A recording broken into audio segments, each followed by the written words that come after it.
welcome back to my channel. My name is Marianakebaso if you're new here. Today I'm going to be going through my verified primary application. So I'm applying right now to medical school to start next fall, and I recently was accepted to 3 medical schools so far. Obviously I have redacted some identifying information, but I did try to be as transparent as possible because I love transparency. I think it's great. So without further ado, let's go ahead and get into this video. So the first stage kind of thing is identifying information. So this is stuff that you can fill out pretty easily once you actually get access to AMCAS. This is like the American Medical Colleges Association something. That's like the service that everyone applies through. So there's also one for the DO system and then one for Texas medical schools. So those are 2 other portals, but I only applied through AMCAS. This is the only one I have experience on, and it's the only one I'm going to go over, okay? So you can see the first kind of pertinent information is that I applied on June 7th and I was processed July 15th. So it took about a month and a week for me to be verified. So from June 7th until June 15th, my application was not sent out to schools. It was only sent out to schools starting July 15th. So that's why they say submit as early as you can, because the earlier you submit, the earlier your application is able to go out to schools. So I know I wasn't in like the first batch of applicants sent out to schools, but I know I was within like the first couple batches because I did still apply pretty early. I just was not ready day one, so I didn't apply day one. You know, you also have to do what feels right and what is good for you. I don't think that me applying June 7th held me back at all. And then biographic information, this is all unique to you, so there's really no tips I can give for that. And then language, they ask you what languages you speak. Again, this is unique to you. Childhood information, you can put your primary childhood residence. They have other information, so like if you're underserved, your family income level, all of this I redacted because you don't need to know that. And then how you paid for college, or your undergraduate rather. So I went to school on an academic scholarship, which I'm super proud of, very happy that I was able to do that, and I'm going into med school with no loans. I know I will probably have to take out loans during med school, but at least I'm going in with no other debt. Then there's an option to write an other impactful experiences essay, and this is like if you feel like you had an experience that you weren't able to talk about in your personal statement or in any of your extracurriculars or anything, like there was no other room and you have something else more that you'd like to say, like to talk about, you can write this essay. I chose not to write it. Some people choose to write it. The thing with the application, I think in general, that you'll come to learn, especially as you start applying, is that you just want to give schools as much information about you and about yourself, and then allow them to make the decision as to whether they think you'd be a good fit with them or not. So I felt like I had given schools enough information to make this decision without me writing this other impactful experiences essay. I started writing it and it just didn't feel genuine, didn't feel authentic to me. It felt like I was trying to force a narrative that wasn't there, so I stopped writing it. They ask about your parents and what they do for a living and where they live and things like that. And then I have 2 siblings. They ask if you're disadvantaged, they ask if you're first generation, and then they ask about additional applicant information. So if you've previously matriculated to medical school, like you've previously attended medical school, that can be a bit of a red flag to some schools, because some schools don't accept applicants who've previously gone to medical school elsewhere, or they want you to explain, why you're applying again. If you've had an institutional action, they'll ask you to explain it and like what category of it was. If you have a felony or a misdemeanor, those are all things that can kind of put a hamper on your application, so they ask about it. And they also ask you about military and if you had an honorable or dishonorable discharge or stuff like that, so you explain it. But for me, it was all no's, so that's good. So that's like the base, that's the first part of the application, very easy to fill out. Then the second part of the application, your academic record. This one takes long because you have to manually input every class in here. So they ask you to like have a copy of your official transcript and input it as you see it in your official transcript. And then you also have to send them a copy. So my school is pretty old school, so I had to mail them a copy, and then I got myself yourself a copy as well, and that's what I use to fill out all of my classes in undergrad. Editing Mariana here. I just wanted to pop in and say that why the verification process takes so long is because of the grades part. So AMCAS has to go in and like manually check every course that you put in and make sure that it is as it appears on your transcript. So if it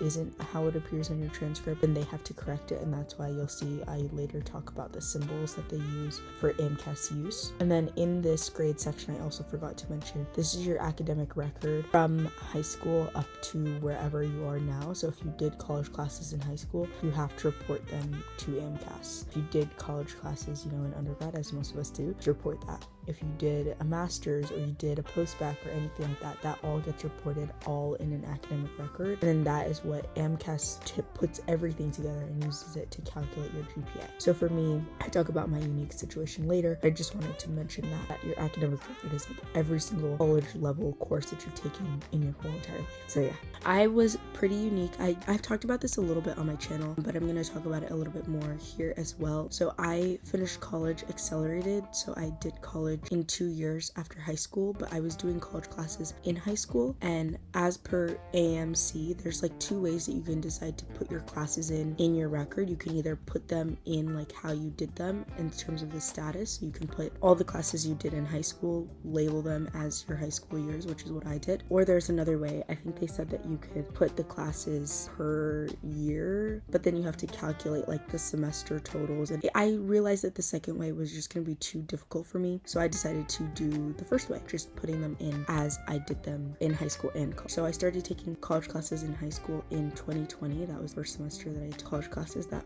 fall. And then yeah, you just put in the courses, you put in the course classification, you put in the name, course number, all of that exactly as it appears on your transcript. So you can see the abbreviations. I believe it's like the dash is if it was correct, like I put it in correctly themselves, and then the X is if AMCAS had to adjust anything. So I think AAMC only had to adjust like 2 or 3 classes for me that I might have messed up. Yeah, it was this one and this one. But you can see I did really well in college. I got a 4.0. I'm very proud of that. It was not easy whatsoever. And I think that if you're in college right now and you're not applying for a couple cycles, like the biggest thing is guard your GPA with your heart. I really took that to heart a lot. I got advice from a lot of people that like your GPA is important. As much as people like to joke in college that, oh, C's get degrees, you know, it's important that you do well in classes, especially if you plan on going to grad school, med school, law school, anything like that. Your GPA is really important. So I'm glad that my GPA was not something I had to worry about this cycle, because it was great. So yeah, they do ask you where you went to high school and what year you graduated. So you can see I graduated 2023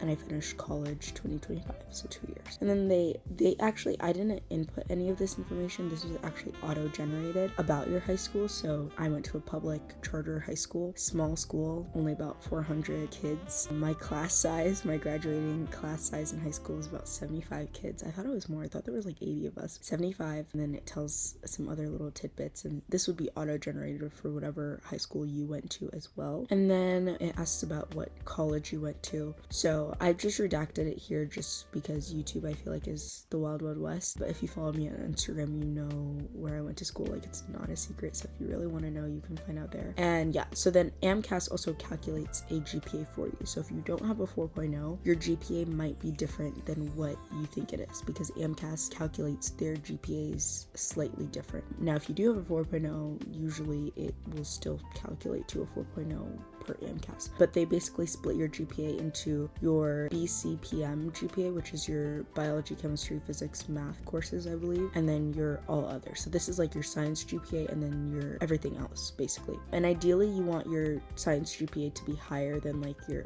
all other GPA, but I've seen people get in that their science GPA was lower and this was higher. GPA matters to an extent, obviously, but yeah, that's really what I wanted to say. GPAs. Now it's time to go into MCAT. So you put in your MCAT results. Actually, I think it's like, I forget how I did it when I applied. I think there was like a way that you could like sign in and like automatically send the scores to MCAT, because I don't remember whether I put in the numbers myself, but I took the test this year, this March, and I got a 512. Confidence band was between 510, 514. My percentile rank was an 84th percentile score, pretty good. And then it just breaks down into each section what I got and my rank in that subject area. And this is based off of like everybody else who took that test the same day that I I did and how well I did compared to them. So all things considered, I think I did pretty well. I made a whole video talking about my MCAT, so I'm not going to go into it too much here. But yeah, just know MCAT again is important, and you ideally want to do this. I was actually talking with someone in a comment section on TikTok, because I make TikTok videos now more often, which is if you're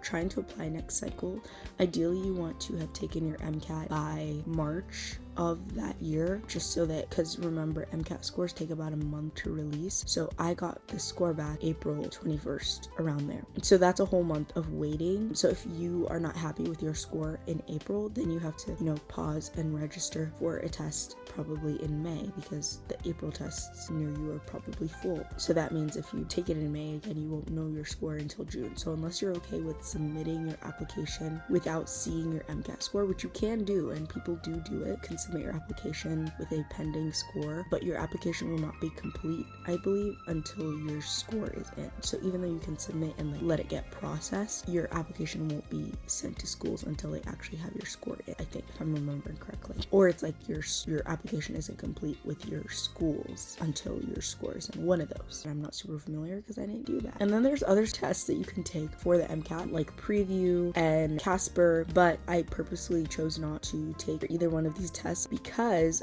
first of all, they cost money, and second of all, I was just like, from what I've heard and from people online talking about these tests, I just don't think that they were worth my time, worth my while, and again, money that I didn't want to spend, so I didn't. Any school that required you to have taken CASPer or preview, I did not take it. And then they also have the option for you to put in any other test scores. Again, you're just giving admissions officers data points. You're just trying to show them, hey, I am a smart, capable person. So this is another section where you can decide, to show if you've taken like the LSATs, let's say, or if you've taken the GRE, or you've taken some other standardized test that shows your aptitude, you can put it in here. I decided to show my SAT because I did pretty well on it. I got a 1430, and I thought it would show schools that I do well on standardized tests, because I think there's like a study that was published that like people who do well on the SAT tend to do well on the MCAT, tend to do well in step 1 and in step 2. So again, I'm just trying to show them that yes, I also fall into this whatever scheme. Yeah. Then this is the section I had the most fun with. This is my experiences section. So this is where you have up to 15 spots, and I used all 15. You'd be surprised. I thought, oh, 15, that's a lot. But once I actually started like brainstorming my activities, I realized pretty quickly that it was not a lot. I actually had more activities. I didn't mention some of them because I didn't have space for them. And the idea with the experience section is this is your opportunity to showcase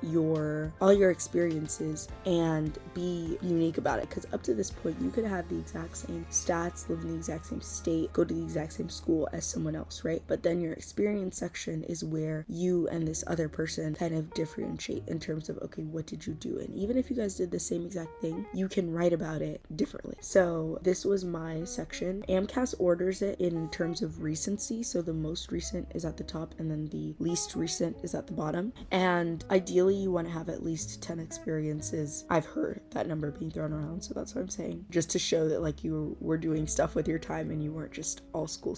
So there's different experience types, and then you can also name the experience. So for the first one, this was just honors, awards, and recognitions. You also have the opportunity to designate 3 experiences or up to 3 experiences as most meaningful. And then they ask you, when you did it, and then the number of hours. So for some categories, you'll see I decided not to put any hour thing to it, just because they want hours to be able to quantify an experience. But like for honors, awards, and recognitions, that doesn't need to be quantified. Those are just things. You could decide to quantify it, but again, I don't think it made that much of a difference because I still got accepted to many schools, a variety of schools, right? And then you can just describe the experience. So when you can, trying to use numbers. This was advice I got from a career seminar. Just try to use numbers and quantitative things when you're describing experiences. I talked about a hobby that I had. So I am a NetGalley ARC reader. So I read books in advance of their publishing, and then I write reviews for publishers and for authors. And I also review restaurants on Google. 2 hobbies that I love to do. And then you can put like an hour, whatever. And then, I write my description on it. Like, I'm not going to read the description. I think I had a lot of fun writing the experience descriptions. And I think you should have fun with it too, because it was a very fun process. And then I talked about like artistic endeavors. I helped make bulletin boards for the department that I worked in college. I was a Pathfinder instructor. If you're Adventist, you know you know. If you're not, it's kind of like Boys and Girls Club but or church. And I'm actually now director, so this is like an update I could send. I'm still on the fence as to whether I want to send update letters to schools. I just don't know. And then, you know, again, the hours, when you did it from, and this is how you can kind of denote. So whenever you want to note that you're not using their real name, you can just put quotation marks around the name, and everybody does it. So you don't have to say, oh, quotation mark this person and then obviously not their real name. No, you just say quotation marks and it's assumed that that's not their name, and then moving forward you don't have to put quotations around their name because they know that it's a pseudonym. I also did research lab work at Jefferson up in Philly, and I was able to do this internship last summer, and this was where I got clinical research experience. So I debated whether I was going to put this for clinical or whether I was going to put for research, but I decided to do it research because out of the 340 hours, I believe it was only like 40 hours that we spent actually patient facing. So I was like, yeah, it makes sense then that I would label this as research. And then this was one of my most meaningful activities. So when you deign something as most meaningful, then you get more room to write about it. So in addition to the amount of characters you get for the experience description, you also get space for the most meaningful experience remarks. Advice that I got, and I read Dr. Gray's book on like pre-med, like how to write your primary application and all this. His advice is like not to use the most meaningful experience as like a continuation of the experience description, but use it as room to tell a story. So you'll see throughout my application, I used my experience descriptions as places for me to tell a story and not just like describe it. And you can see I never use bullet points. I don't think that's something you should do. I think schools want, you know, to see good writing in these experiences. Then I worked as a CNA, and I still work as a CNA, and this was my paid employment. This was my clinical experience. I got quite a few. I didn't know I had this many hours, but I had 536 hours at the time of applying, and I anticipated that I would have about 500 more by next year, but I'm actually probably gonna have more than that because I've been working almost full time since August, so my hours are definitely gonna be accumulating more. But since I designated it as most meaningful, I had both the description and the most meaningful experience space to write about it. And since a lot of people know what a CNA does, I didn't use the experience description to describe what I do because it's kind of commonplace. Like these admissions officers know what CNAs, they know what EMTs, they know what phlebotomists do. So I chose to talk about an issue that is pretty prevalent in nursing and in healthcare, which is bed sores or pressure injuries. And I talked about how it's kind of impacted me and what I want to do about this issue like in the future as a physician. And then for publications, I had one publication and one poster. This was from a Gen Chem research experience that you'll see later. Then I just talked about how the process went. I was an SI, or a supplemental instructor, in college, so I also wrote about this, and I deigned this as one of my most meaningful experiences as well. You can see I spent a lot of time on it throughout undergrad. And then again, since most people know what TAs, teaching assistants, do, I chose not to describe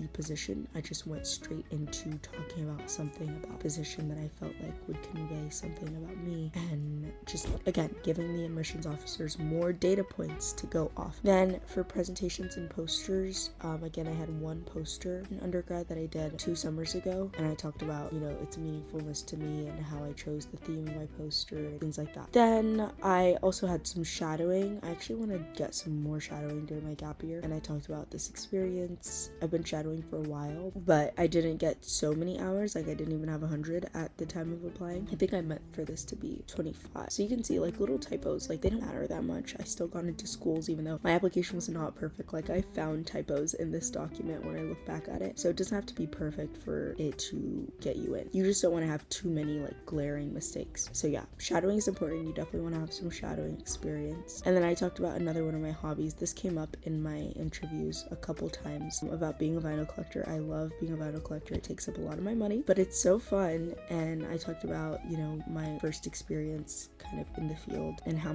what my parents thought of it, and I talked about what I love about vinyl, and I just love it. And again, this is another way to differentiate yourself by talking about your unique hobbies, and this is a hobby of mine that, you know, not a lot of other pre-meds or people collect vinyl, but it's something I do, so I talked about it. And then this was my Gen Chem lab research assistant, so I worked in in chemistry lab as a research assistant, and I had a couple hundred hours from this as well over 2 years. Community service, I worked for my parents' foundation for years, you can see since 2021, and I talked about that as well. And yeah, that was it for all of my experiences. And then for my personal statement, I think I'll make another separate video where I actually read through it. So I went through many iterations of my personal statement. Actually, I realized one of the pages cut off. It went from 15 to 16. So this isn't even the full statement, sorry. But I went through like 16 versions of my personal statement when I didn't think I was gonna go through that many. But I think it's good to go through that many versions of stuff and like be in so many rounds of edits, because I did feel pretty proud of my statement upon submission, and I felt like I did my best with it. So I definitely recommend reading Dr. Gray's book on writing personal statements, and then just really taking your time. So if you're planning on applying next year, like start working on your personal statement like January, so that you're not rushing, because I did my whole primary app in 1 month. Do I recommend you do that? No, because it was stressful as hell. I was writing my personal statement, reaching out to letters of recommendation writers, trying to fill out my experience section, trying to fill out all the little details as well, making my school list. Like I was cramming like 6 months worth of application prep into 1 month, and I do not recommend it at all. It was rough to say the least, but I did it. So but don't be like me in that sense. And then so for the letters of recommendation, you can have up to 10 letters, and I think you can see here I had 10, but you can see I also didn't assign them to every school. So there was one letter of recommendation or two of them that I basically assigned to every school. I believe these were two of my science professors, if I'm remembering correctly, but then others of them you can see I kind of picked and chose where I wanted to put them, and you can do that. So even though you have like 10 writers in the system, you don't have to send all of those 10 letters to every school, and each school has slightly different requirements. So some schools say that they want 1 science professor and 1 non-science, and other schools say they want 2 science and 1 non-science, or some schools don't have any requirement, they just say they want 3 at least. Like every school is specific, so I had to look at every school's website for the most up-to-date information and go off of there and like assign my letters of recommendation writers as I was looking at each school's website. And then one tip I will give for when you're requesting letters of rec, do not give your letters of rec writers too much time. So I thought that I actually needed to have them in before I could submit my application, but you don't need to do that. You can have your letters of recommendation writers submit their letters up to, you know, when you're submitting your secondary, because the schools don't see the letters until you've actually submitted your secondary to their school. But the problem with giving your LOR writers this much time is that, you know, people forget, people get busy. So I did not give them that much time. I gave them like 3 weeks, I think 2 or 3 weeks, and most of my letter writers came back and gave me those letters when I needed them, and it helped so that when I submitted my primary and I submitted my secondaries, my application was complete. I didn't have to worry about MCAT, I didn't have to worry about tracking down any letter writers to be like, oh hey, I submitted my secondary, can you now submit your letter? Like, no, I didn't have to worry about any of that. I just submitted my application and it was done and it was complete. So now talking about the schools that I applied to, you can see I redacted it because I finally made a decision, I think, is that I'm not going to share what schools I applied to until the end of my cycle. And when I do, okay, so I'm still not fully decided, I guess. It's either going to be, I'm going to tell you guys all the schools that I applied to and like the outcomes except for the one that I got into, or I'm going to tell you the one that I got into and none of the other ones. I haven't decided which one yet. I'm leaning towards the first option just for the sake of like privacy. I think the internet is a great place and it's great to be transparent. The unfortunate truth is though, and we've seen it time and time again, is that people are weird and people will contact your medical school to try to get you suspended, to try to get you in trouble at your school just for posting online and being honest and being transparent and trying to, you know, shed some light into a process that can be very confusing. People have tried to get people in trouble just for that, like no other reason. Some people don't even know about their med schools, but other people find about it, and it's just a whole mess. So I think that I'm leaning towards the first option. And again, this is the AMCAS like kind of record, so it was verified without correction, and then the X verified with correction, and then if you had any of the circles, it was like it was listed but you didn't reflect it, whatever, things like that. And yeah, that is my whole verified primary application. I hope you guys enjoyed this video. If you have any questions or anything on making your primary app or whatever, just reach out and I will try to do my best to help you out, and I hope you guys enjoyed this video. So yeah.